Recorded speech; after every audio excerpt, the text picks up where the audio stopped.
इसमें क्या कर रहे हो ये? फ्रेम लगा रहे हैं, फ्रेम। अच्छा फ्रेम। हाँ, वो से लगे थे। अच्छा मैंने फ्रेम लगा। अच्छा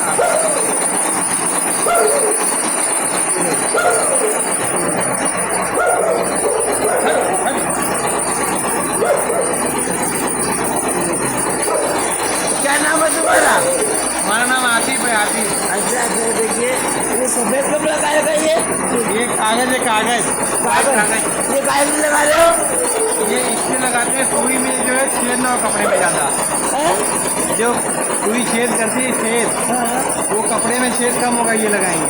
अच्छा वरना अच्छा छेद ज़्यादा हो जाता। अच्छा कपड़े को छेद से बचाने के लिए। हाँ। अरे यार, लाइट चली गई। चलो कोई बात नहीं। साथियों ये कढ़ाई हो रही थी चिकन की, कपड़ों की कढ़ाई, वो मैं आपको दिखा रहा था। इधर ये बताओ, ये बताओ ये जो आप अभी फ्रेम लगा रहे थे, ये कितनी बनने के पैसे नहीं है। अच्छा